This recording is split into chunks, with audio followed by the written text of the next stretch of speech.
Welcome to The Gorgeous Effect, the podcast that's about to rock your marketing world. I'm Julie Chanel, and with my co-founder, Kathy Olson, we're the masterminds behind Funnel Gorgeous and FG Funnels. We're about to drop some serious tea on how to create funnels that not only look amazing, but actually convert into customers. We'll chat mouth-watering offers, copy, design, and give you an inside look of some of our best and worst funnels. No smoke and mirrors, just real strategies that work from two ladies who have been around the funnel block. So grab your coffee or something stronger, we won't judge, and get ready to unleash the gorgeous effect on your business. It's time to show the world what you've got. Let's do this. Hi everyone, it's Julie and Kathy. We're back with another episode of The Gorgeous Effect. Today's topic is what happens when you immediately have to cut expenses in your business in order to save your profit because things have gone wonky. And this is most likely going to impact people who maybe built their business in 2020 or 2021 when we were like in this bubble and things grew quickly and you hired and you scaled, right? And now things are harder and maybe your profit has taken a hit or your traffic volume isn't as big and you're like, well, crap, now I have to kind of scale back. It's not that you're burning everything to the ground, but you got to figure out what's the biggest priority and how do I save my margin? So that's what we're going to talk about today. It's totally different than if you were to do this in your personal life because there's people, there's systems in place, there's people counting on you.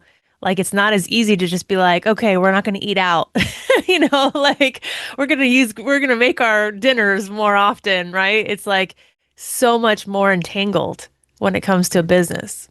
Yeah. So, I just want to kind of kick this off by saying that, there are expenses that are easy to let go of, and then there are expenses that are hard to let go of. And if I'm looking at a profit and loss statement and I'm trying to figure out like where the bloat is, one of the first places I go is to software subscriptions.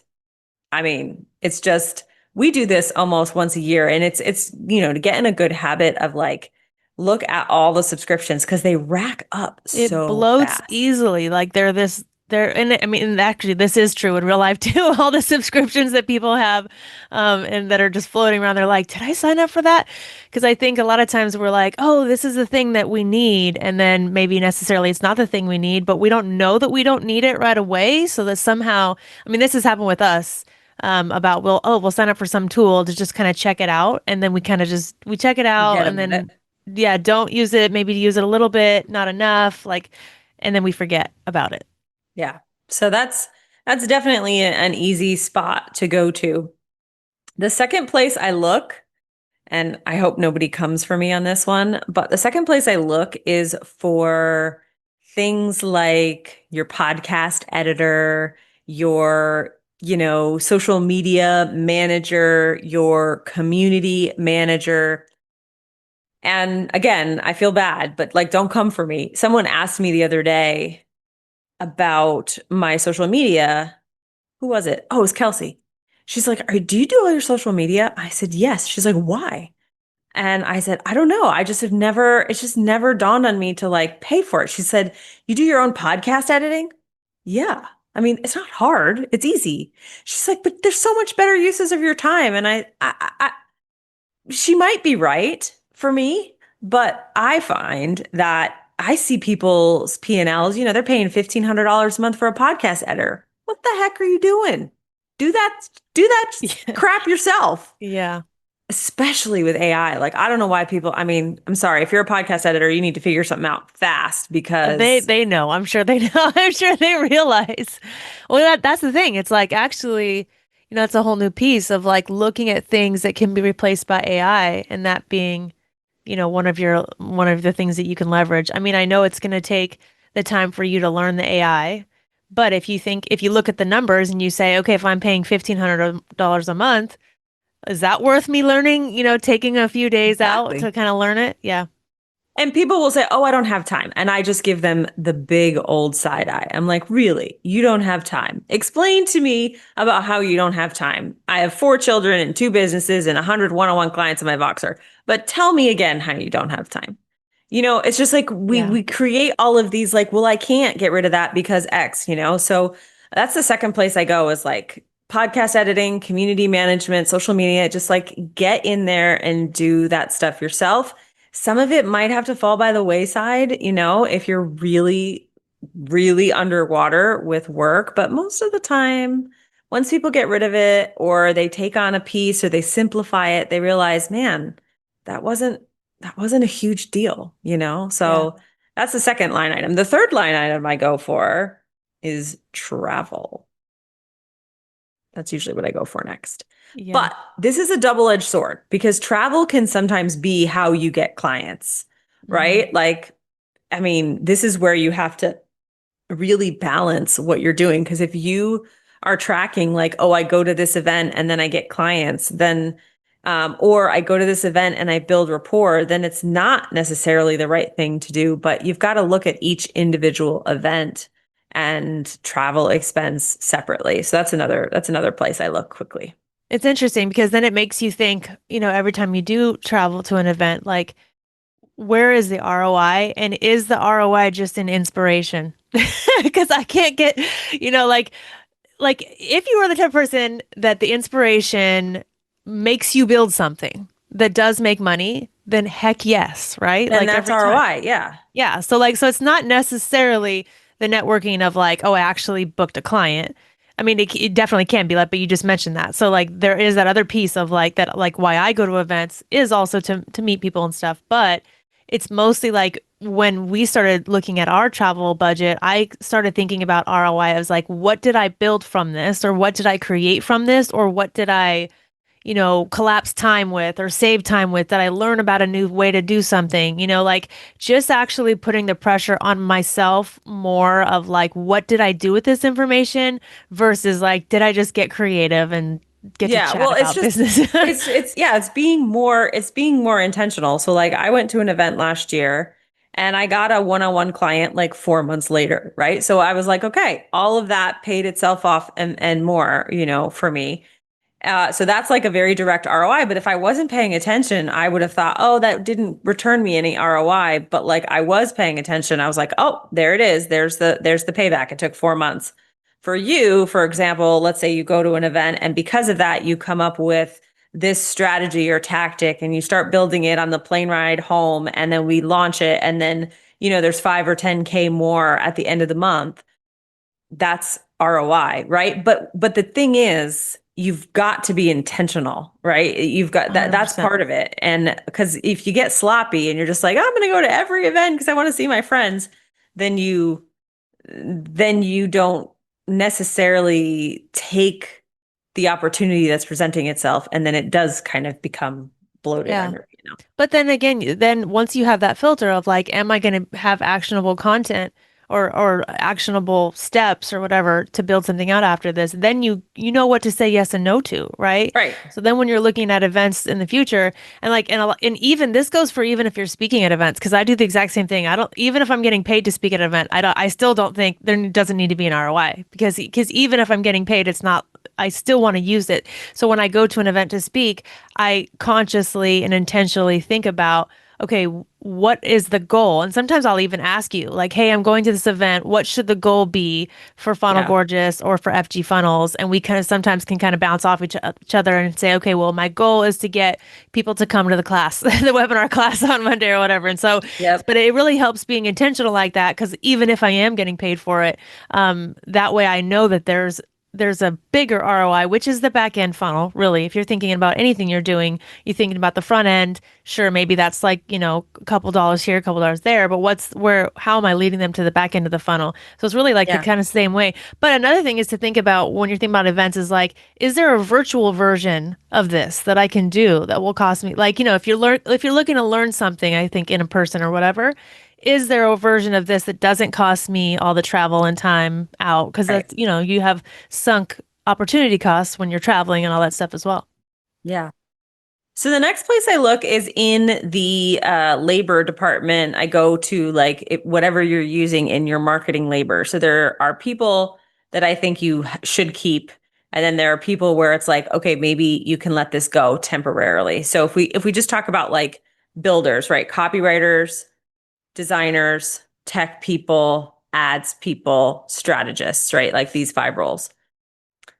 This is where I think letting go of a designer is a terrible idea for most people. If you are not a good designer, do not let go of your designer, because it is that's like the last thing that I want to get rid of. And that's the first thing I tell people to hire. So if you are a designer, like you're invaluable. I do think that with AI, especially if you're learning, if you have GPTs from some of our courses, like you don't have to pay for a writer if you're willing to get your hands dirty. It's kind of the same thing about like editing your own podcast. So as much I am a copywriter and I hate saying this, but I do think that like if the rubber meets the road, copywriting could be something where you take your copywriter and you move them into a different role, or you try to get them to do things that are revenue generating, because, tech, I think, is something, if you have the right technology and you have the right support system, like if you're an FG Funnels customer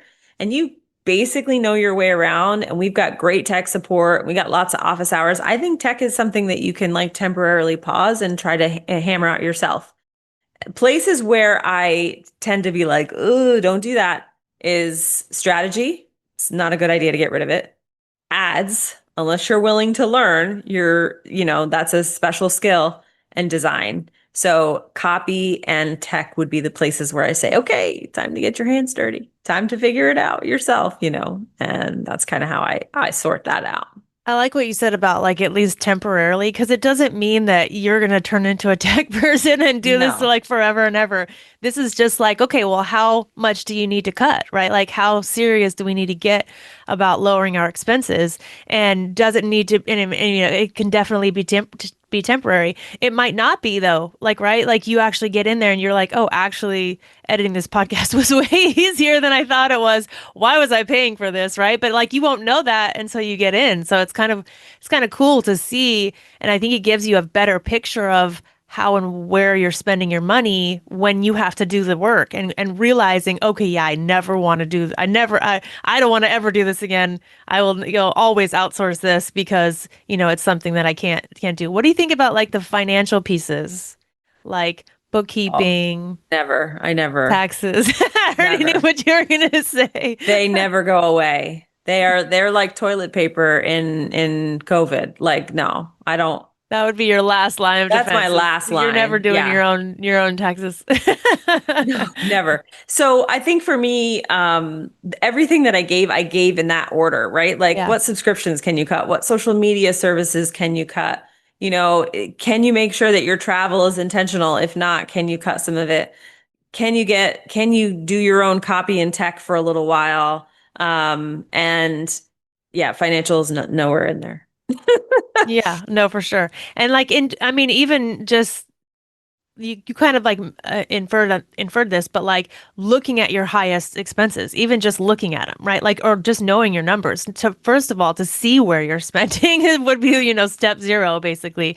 But I do think that sometimes you can see there are some really high pieces in there. And this might even be if you have, a coaching program and you have coaches in there, right? Like if you can see those places of, okay, do I really need, this many coaches? Could I do a little bit less, right? Like, well, that's an interesting angle I didn't even think of, because what you're talking about is the cost of goods basically in a digital program. Because if the item, there's 2 questions I ask about that. Number 1, is this item in this program creating a good conversion, right? So like if it's creating a good conversion, you should leave it in. But if you took it out and you would still convert at the same level, then you're like, huh. So then the second question you have to ask is this piece necessary for the transformation?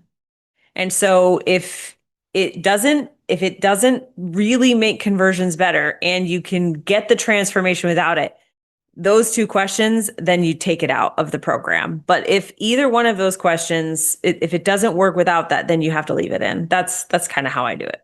Yeah, that makes a lot of sense on how to make that decision, because, it can be hard, obviously, like when and especially if it's a person, it's going to be really, really hard to kind of disconnect. But yeah, you make a good point. If it's just a nice to have, then we're gonna have, yeah, like, it's up for debate on the chopping block, if it's a nice to have. But like you said, if it's gonna cripple the offer, then obviously, like, Yeah, you don't want to lose any revenue, right? You're trying to save. You don't want to actually hurt your revenue creation process. Yeah, and while we're on that topic, I see this happen a lot with ads, right? And people, they immediately cut ads, or they cut their coach, or they cut strategy, or they cut these things that, it's a double-edged sword. We had a moment earlier this year where our profit margin dipped. And so we did decide to cut down on some ads. And one of those things was removing Google ads.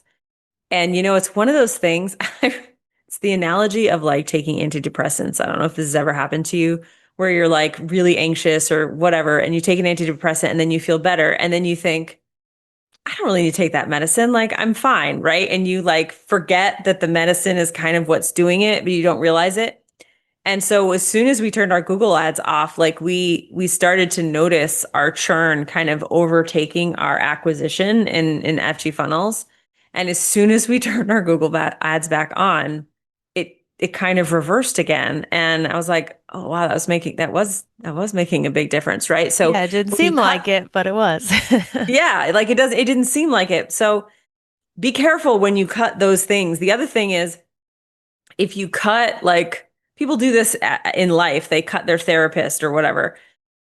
Okay, but if your nervous system freaks out, or you start self-sabotaging or losing your mind because you aren't connected to someone who's keeping you on track, it's like firing your coach when you're at the hardest part of the Olympics, right? Like trying to run a business that's not doing well, where you need to get profit margin up. You need support more in that moment, not less. So those are things where I'm like, just be careful. Like, if you're going to go off, if you're going to go off the rails, like that's not actually going to save you money. That's just going to hurt your ability to make more, because at some point you got to stop cutting and you got to start thinking, okay, how do I make more? So this discussion today is about how to cut and what things to cut and in the order of priority. But then you got to move to, okay, but how do I make more? And that requires you to be at your best self. Yeah, that makes so much sense. So anyway, I hope that this crazy time period and economic climate doesn't last. We just got a report that apparently the economy grew 3.8%. I'm not sure what they're saying about that, but that's what the news said. Okay. I'm here for it. I'm here for it. Yeah. All right, guys. Well, as always, if you ever have something you want us to chat about, please let us know. Hit us up in the DMs at Funnel Gorgeous on Instagram, and we will talk to you soon. Thank you so much for hanging out with us today. We're just getting started with this podcast, and we're so excited to have you on this journey with us. If you found value in today's episode, we'd be over the moon if you'd consider subscribing. It's like a virtual high five that keeps us going. And hey, if you're feeling extra gorgeous, leaving a review would mean the world to us. Your words not only make our day, but it also helps other amazing folks just like you find our show through your review. Lastly, if you know someone who could use a little sales pep talk, why not spread the love? Share this episode and let's grow this gorgeous community together.